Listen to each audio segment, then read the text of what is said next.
Hello, welcome to the well for the week of Halloween, October 31st.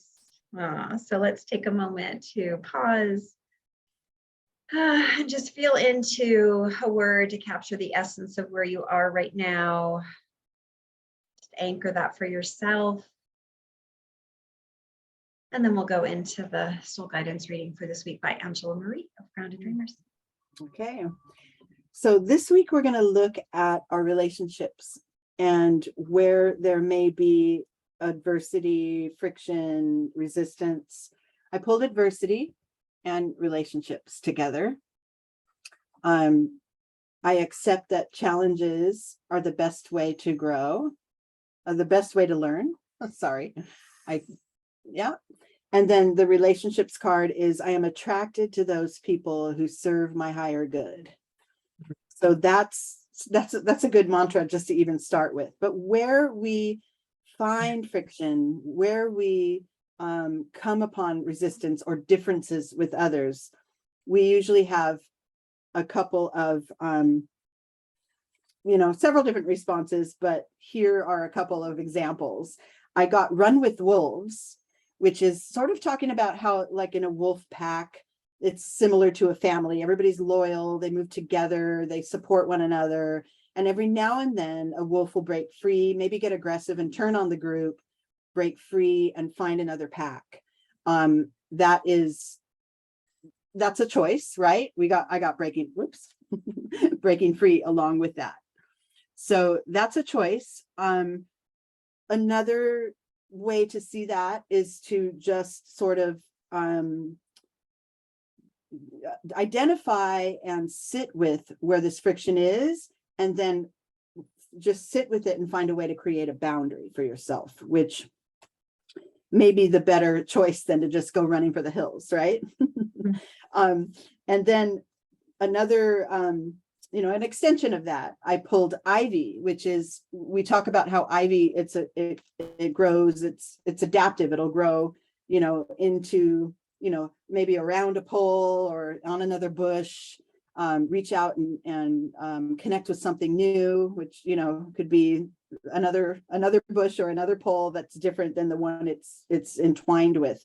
So that's a way to sort of explore, either deepen the connections that you have, or, maybe bring in new connections into your life to sort of widen the scope of how you interact with others, widen your own skills really in how to connect with others. And I got connection as well.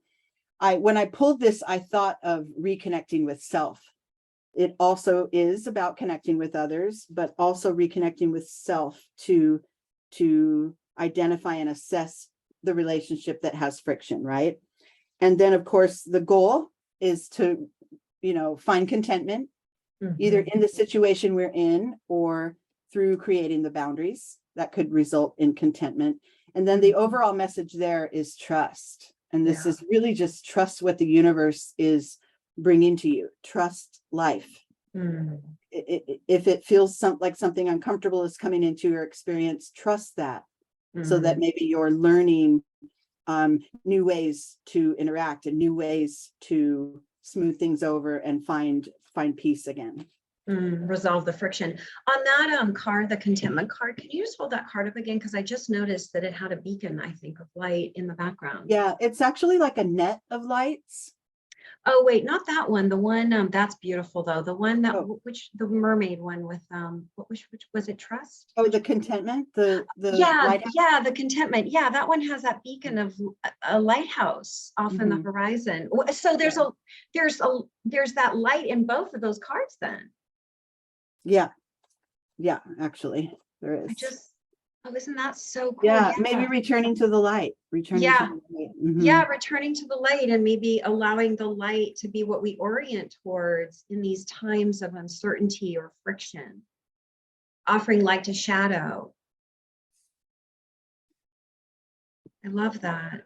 I love it. It's nice. Yeah, so let's be with this. Pause, breathe in, and allow your breath to be an invitation of flow to the areas within yourself that you might feel friction. and also to relationships in your lives externally where you might feel friction. Just allowing that breath and the light to be the agent of change.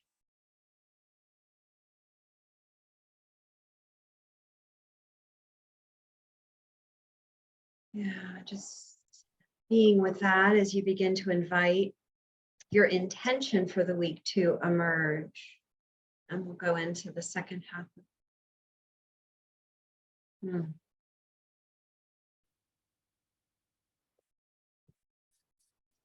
Okay, so now we're in a place where maybe we've explored and really dialed in and focused on where this resistance is, where this friction is in a relationship. And remember, this could be a love relationship, but it could also be with family members, parent-child, at work, friendships. This is any interaction that we have where we feel that friction. The first little message that we get is don't let pride get in your way. So important. Staying in that resistance is really, being prideful or being, I have to be right about this, or you are wrong, that is resistance in itself. And with that, I pulled stress and exhaustion. So depleting. That's what's depleting. It's not the other's actions or the fact that we haven't taken the time to work it out. It's the resistance. It's that vibration within you that's holding fast and not being willing to be malleable and find solutions, or even just pull away for a little bit and take time for yourself. That's also releasing the resistance as well. In response to that, I got take time to breathe out. This is that sort of feeling of pulling off a little bit, finding some boundaries within you and between you. And then with that, I got beyond illusion. This is the reminder that we do not know what's becoming. We don't know what's going to transform. We must, exercise some trust, like we pulled before. We must, tap into that trust that this situation is happening for us, and it will transform if we apply the right energy toward it. And sometimes, like we said, it's applying none, just to release the resistance and let things loosen up a little bit. And sometimes it does take decisive action, maybe to step away or make a move. But the overall reminder is change. That's how change is. First of all, it's constant. Yeah. And then we find ourselves in this sort of head-to-head battle, or energetic battle with another. The moves you make that would be different from the old ways that you make, right? That's that change, the change in your response could help it resolve as well. And then a reminder of sacred mirrors. All the souls that we connect with, most everyone we ever encounter, there's a gift or a lesson in there. We don't always recognize it, and it could be such a fleeting interaction that we never really get to register it. But those sacred mirrors are something really to be attuned to see the sameness, see the differences, and then learn from both, right? And then the final card I got is, it's not as if you need anyone.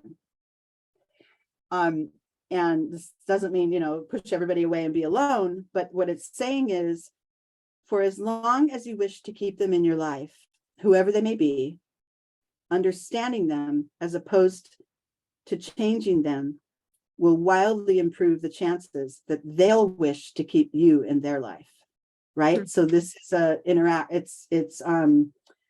it's not just you saying, I need you to be this way, right? Well, they might say, oh, well, sorry, because I'm not that way, right? So trying to smooth that and, reconnecting and finding the commonalities and finding the gifts of differences that will help us to transform and grow our own soul is always, really probably the best move, is to reach for understanding. Yeah, and this new paradigm for relationships. I did a relationship seminar over the weekend, and the paradigm of the relationship seminar was about really practicing foundational self-love and then choosing to be in relationship based on preference versus need, which is a different paradigm energetically, what we prefer as opposed to what we need. We all have needs, of course, and we need to honor our needs and deeply connect with our needs. But if we're doing that inner work, that U-turn inner work, we're addressing, honoring, being with our needs and nourishing them from there. Ideally, our partners are doing the same, right? And then we come together out of choice, not out of need. I love that. And you know, the wolf too. Oh, go ahead. I was going to say, I think a mistake that we make is identifying what we need as being in another person. Outside of ourselves, yeah. We need that. That's not where our needs are. I need contentment. I need, everybody's are different, but for me, I need ease in my connections. And I need freedom to be able to be exactly who I am, and I will allow that for the other. Those are different than saying I need this person. I need you. I need to stay in this connection because of whatever that person is. I think it's a reflection of emotional maturity and developmental maturity as well, because as infants, as children, we do need that external figure to feed us and care for us and all of those things, right? But as we evolve and develop maturationally, we don't have that same need. We need to be within ourselves first and foremost, and then grow from there. It's powerful, and also the wolf leaving the pack, sometimes that's necessary. Sometimes there's a limitation in the pack that you've been required to be a part of. And that requirement doesn't allow you to be authentic to yourself, to who you're meant to be in the world. And so sometimes that has to create a separation. And that doesn't have to be a negative thing. It can allow for more growth. And and a separation doesn't always mean a severing. Exactly. Just a loosening and allowing, right? So such a powerful reading. So trust, and just everyone, I just invite you to pause and just see what you see for yourself in this reading, and just allow your intention for this week to emerge from within. Really listen from within for your intention. And allow it to settle in your heart, the seat of your soul, and then offer it up for divine collaboration and support. Beautiful. Thank you so much. Have a great week, everyone. Thank you.